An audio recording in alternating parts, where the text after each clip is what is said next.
Assalamualaikum warahmatullahi wabarakatuh. Selamat pagi anak-anak. Gimana kabar kalian hari ini? Alhamdulillah kalau sehat semua. Semoga kita tetap dalam lindungan Allah Subhanahu wa taala. Amin. Baik, sebelum kita memulai proses belajar hari ini, ada baiknya kita membaca doa terlebih dahulu. Berdoa sesuai dengan keyakinan masing-masing. Berdoa dimulai. Berdoa selesai. Baik, sekarang Ibu absen terlebih dahulu. Hari ini siapa yang tidak hadir?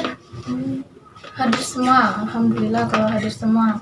Kemarin siapa yang tidak hadir? Hadir semua? Baik, bagus. Oke. Kemarin belajar tentang apa sama Ibu? Ada yang masih ingat? Iya, yang di belakang? Ya betul, kemarin kita belajar mengenai demokrasi. Ini ya, Ibu ulas sedikit materi kemarin demokrasi. Yaitu simpelnya bisa kita ingat seperti ini. Demokrasi yaitu dari rakyat, oleh rakyat, dan untuk rakyat. Jadi apa Bu hubungannya dengan materi kita hari ini? Materi kita hari ini ialah mengenai pemilu. Jelas nak, materi kita berkaitan sekali dengan demokrasi. Yang dimana dari rakyat, oleh rakyat, untuk rakyat. Kemudian pemilu ini menerapkan ini. Kita kan memilih. Jelas nak? Ngerti? Tolong diperhatikan ya baik-baik kalau Ibu lagi mengajar. Nanti kalian tidak mengerti. Baik, materi kita hari ini mengenai pemilu.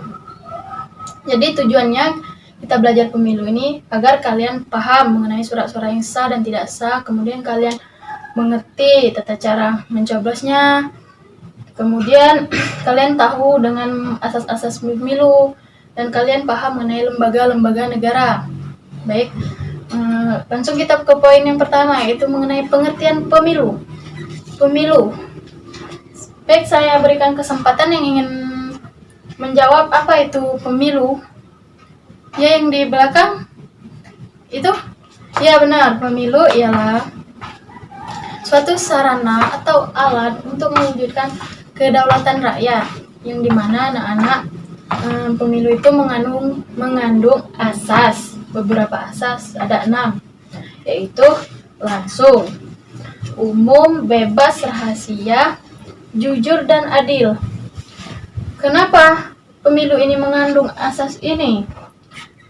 Mengandung asas langsung. Ya, pada saat pemilu kita dilaksanakan secara langsung. Kita langsung datang ke TPS untuk mensuarakan pilihan kita, mau mencoblos pilihan kita. Itu artinya dilaksanakan secara langsung. Paham? Oke, kemudian yang umum. Kemudian pemilu itu dilaksanakan secara umum, secara menyeluruh, secara terbuka. Tidak ada tertutup-tutup, yang namanya kan pemilu, pemilihan umum. Kemudian bebas dalam artian ini, kita bebas mau menentukan pilihan kita, mau memilih pasangan nomor 1, mau memilih pasangan nomor 2. Lalu rahasia, surat suara yang kita coblos itu dirahasiakan oleh pemerintah. Kita mau memilih nomor 1, nomor 2 itu dirahasiakan, tidak dikasih tahu. Kemudian jujur dan adil. Mengenai adil, asas pemilu. Adil itu harus sama rata. Berarti dalam itu kita tidak boleh memberi kalau bahasa kita tuh tidak boleh memberi uang untuk orang, memaksakan untuk memilih kita, itu tidak boleh. Tapi walaupun pada kenyataannya masih saja yang seperti itu. Baik, mengerti? Sekarang Ibu akan lanjut ke materi selanjutnya. Tolong anak-anak kalian perhatikan ke depan, kalian pahami, nanti kalian tidak mengerti lagi. Ini terdapat lembaga negara, yang dimana 3 lembaga negara ini ada eksekutif, ada legislatif, dan ada juga yudikatif. Yang dimana 3 ini terbagi lagi seperti MPR, DPR, DPD, MA, MK, dan KY. Sekarang eksekutif. Terdapat presiden dan wakil presiden. Siapa wakil presiden kita? Ya, betul, Ma'ruf Amin. Kalau presidennya Joko Widodo. Ya, bagus. Good. Kemudian legislatif. Legislatif yaitu ini Bapak Bambang Susatyo. Beliau merupakan ketua MPR ya, Nak. 2021. Kemudian Ibu Puan Maharani. Beliau juga merupakan ketua dari DPR. Kemudian yang gambar sebelahnya itu lambang DPD. Kemudian lembaga yudikatif. Yudikatif yaitu terdapat MA. MA-nya itu ketuanya ialah Dr. Andes Muhammad Syarifuddin SHMK. Kalian bisa lihat kan gambar itu? Nah, kemudian ketua MK yaitu Anwar Usman. Baik, yang sebelahnya yaitu kantor Komisi Yudisial. Dari yang Ibu jelaskan dari awal tadi, ada yang ingin kalian tanyakan? Kalau ada yang ingin kalian tanyakan, silakan bertanya. Kalau tidak, Ibu akan lanjut. Baik, kalau tidak ada yang ingin bertanya, berarti kalian sudah paham semua. Oke, sekarang tugas kalian itu, ini Ibu terdapat beberapa aturan surat suara sah atau tidak. Kemudian mengenai dana pemungutan suara, Ibu jelaskan sedikit. Panjang TPS itu 10 meter, lebar TPS itu 8 meter, tinggi meja bilik dari lantai yaitu 75 sampai 100 cm.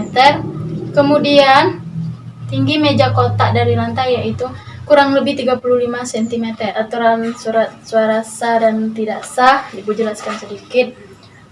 Untuk surat sah, yaitu surat suara dicoblos di nama capres dan cawapres atau salah satu pasangan calon. Yang bisa kalian perhatikan. Kemudian yang kedua, surat suara dicoblos di nomor urut dan atau partai politik pengusung salah satu pasangan calon. Kemudian surat suara dicoblos di garis batas dalam kolom nomor urut walaupun digambar salah. Berarti ini artinya walaupun kita mencoblos di sini di garis batas masih dikatakan sah, kecuali kita sudah mencoblos di nomor urut yang sampingnya atau nomor 2. Kemudian surat suara yang tidak sah. Nih, contoh surat suara yang tidak sah. Suratnya dicoblos di lebih dari satu, yang seperti Ibu bilang tadi. Ada yang coblos 2 kali, ada yang sampai kertasnya hancur. Kemudian surat suara dicoblos tapi dirusak, dilubangi, sama seperti hal yang Ibu jelaskan tadi. Kemudian surat suara dicoblos tapi dicoret-coret. Itulah merupakan salah satu contoh surat suara yang tidak sah. Jelas? Kemudian ini Ibu ada beberapa contoh surat suara yang akan saya coblos. Akan sedikit memberikan contoh buat kalian biar paham. Nah, kalau ini artinya bisa dilihat dengan jelas. Ini artinya surat suaranya sah. Kalau yang tidak sah seperti ini.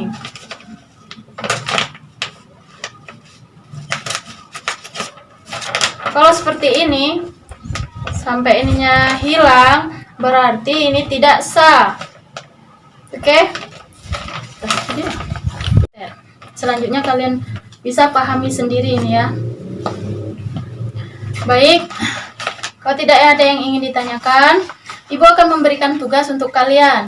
Tugasnya yaitu pada saat minggu depan kalian ditugaskan untuk membuat video sesuai dengan aturan yang Ibu berikan ini tentang cara mencoblos ketua kelas.